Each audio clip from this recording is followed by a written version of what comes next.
Ertugrul زندان سے فرار ہونے کے بعد محل سے نکلنے میں بھی کامیاب ہو جائیں گے یا نہیں، اور امیر العزیز اور ان کے سپہ سالار ناصر شہاب الدین کو ڈھونڈ پائیں گے۔ Welcome to giga facts TV. آپ نے ارطغرل غازی کے فرسٹ سیزن کی 24 ایپیسوڈ میں دیکھا تھا کہ شہاب الدین کے حکم پر ان کے ایک خاص سپاہی نے ارطغرل کو زندان سے بھاگنے میں مدد کی۔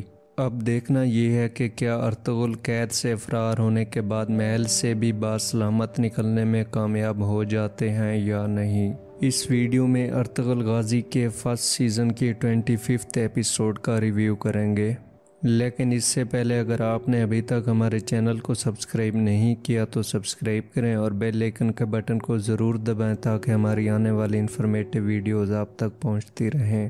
تو آئیے چلتے ہیں 25 ایپیسوڈ کے ریویو کی طرف۔ جب سپہ سالار ناصر ارطغرل کو یہ دھمکی دیتے ہیں کہ مجھے نقصان ہونے کی صورت میں شہزادے اور حلیمہ زندہ نہیں رہ پائیں گی، ناصر کی یہ بات سننے کے بعد ارطغرل ناصر کی گردن سے تلوار ہٹا دیتے ہیں۔ ناصر اس موقع کو غنیمت سمجھ کر اپنے سپاہیوں کو آواز دیتے ہیں اور پھر ارطغرل اور ناصر کے سپاہیوں کے درمیان لڑائی شروع ہو جاتی ہے۔ سپاہی ارطغرل کا پیچھا کرتے ہیں، لیکن امیر العزیز کی بہن لیلا سلطان ناصر کے سپاہیوں کو ارطغرل کا غلط پتہ بتا کر ارطغرل کی مدد کرتی ہیں۔ اسی دوران امیر العزیز حلیمہ کی صحت کے متعلق پوچھنے کا بہانہ بنا کر ان کے کمرے میں داخل ہو جاتے ہیں۔ امیر العزیز حلیمہ کو اپنی شاعری سنانے کی خواہش کرتے ہیں۔ امیر العزیز کی بہن لیلا سلطان ارطغرل کی جان بچانے کے لیے ان کو ایک محفوظ کمرے میں لے جاتی ہیں۔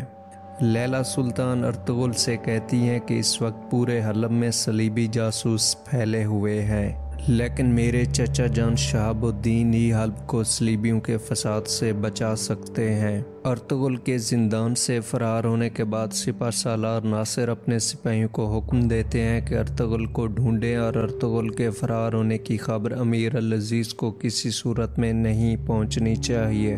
رات کے اندھیرے میں لیلا سلطان محل کے سپاہیوں سے چھپ کر ارطغرل کے لیے کھانا لاتی ہیں۔ ارطغرل اور لیلا سلطان کے درمیان محل میں موجود صلیبی جاسوسوں کے متعلق بات چیت ہوتی ہے۔ ارطغرل امیر العزیز کی بہن لیلا سلطان کو بتاتے ہیں کہ محل میں سب سے بڑا صلیبی جاسوس امیر العزیز کے خاص سپہ سالار ناصر ہیں۔ ادھر عیسائیت کا لباس اوڑھے استاد اعظم کے قلعے میں موجود افسین پاشا ترگت کی حفاظت پر مامور سپاہیوں کو بڑے طریقے سے ترگت سے دور کر کے ترگت کو پانی پلاتے ہیں اور انہیں یہاں سے آزاد کرانے کی تسلی دیتے ہیں۔ دوسری طرف گندوگدو کی بیوی سلجان گندوگدو کو اکساتی ہیں کہ آپ کو قبیلے کا سردار بننا چاہیے اور ہمارے قبیلے پر مشکل وقت صرف ارطغرل کے غلط فیصلوں کی وجہ سے ہے۔ گندوگدو اپنی بیوی سے اچھی طرح واقف ہیں اور ان کو یہ جواب دیتے ہیں کہ آپ اس مشکل وقت میں قبیلے میں فساد ڈالنے کی کوشش نہ کریں۔ افسین پاشا بڑی بہادری سے شہزادے یگت کے کمرے میں جا کر ان کے ذمہ ایک اہم کام لگاتے ہیں کہ شہزادے کو مارکوس سے زندان کی چابی حاصل کرنی ہے تاکہ ترگت کی مدد کی جا سکے۔ ایزادورا افسین پاشا کو شہزادے یگت سے ملتے ہوئے دیکھ لیتی ہیں، لیکن وہ اس بات کا ذکر کسی سے نہیں کرتیں۔ ایزادورا ترگت سے کہتی ہیں کہ اگر آپ زندان میں موجود ایک قیدی کے متعلق مجھے معلومات دیں تو میں آپ کو یہاں سے آزاد کرانے میں آپ کی مدد کروں گی۔ دراصل ایزادورا کو اس بات کا شک ہے کہ ان کے والد کو زندان میں قید کیا گیا ہے، اس لیے وہ ترگت سے مدد چاہتی ہیں۔ سلیمان شاہ اپنے کچھ سپاہیوں کے ساتھ حلب آتے ہیں، جن میں ان کے مشیر خاص کردوغلو بھی موجود ہوتے ہیں۔ حلب میں سلیمان شاہ کی ملاقات ارطغرل کے سپاہیوں اور شہاب الدین سے ہوتی ہے۔ وہاں سلیمان شاہ کو حالات سے آگاہ کیا جاتا ہے۔ سلیمان شاہ شہاب الدین سے کہتے ہیں کہ آپ ہمارے قبیلے چلیں، وہ آپ کے لیے محفوظ جگہ ہے اور وہاں کوئی بھی آپ کو نقصان نہیں پہنچا سکے گا۔ سلیمان شاہ اپنے کچھ خاص سپاہیوں کے ساتھ شہاب الدین کو کئی قبیلے کی طرف روانہ کر دیتے ہیں۔ لیلا سلطان خاموشی سے ارطغرل کو اپنے کمرے میں لے جاتی ہیں، جہاں ان کی ملاقات حلیمہ اور ان کے والد نعمان افندی سے ہوتی ہے۔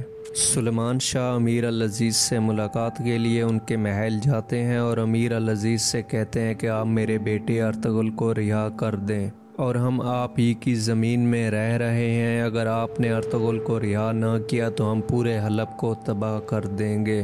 امیر العزیز اپنے سالار ناصر کو حکم دیتے ہیں کہ مجھے محسوس ہوتا ہے کہ شہاب الدین کئی قبیلے میں ہیں اور مجھے ان کی مکمل نگرانی چاہیے۔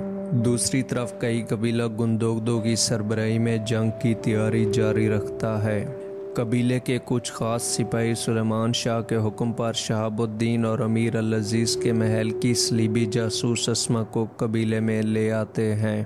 شہزادہ یگت نے افسین پاشا کی طرف سے سونپا گیا کام پورا کیا اور وہ چابی لا کر افسین پاشا کے حوالے کر دی۔ اب دیکھنا یہ ہے کہ کیا افسین پاشا ترگت کو استاد اعظم کی قید میں آزاد کرانے میں کامیاب ہو پائیں گے یا نہیں۔ امید ہے یہ ویڈیو آپ کو پسند آئی ہوگی۔ ہمارے چینل کو سبسکرائب کرنا نہ بھولیے۔ شکریہ۔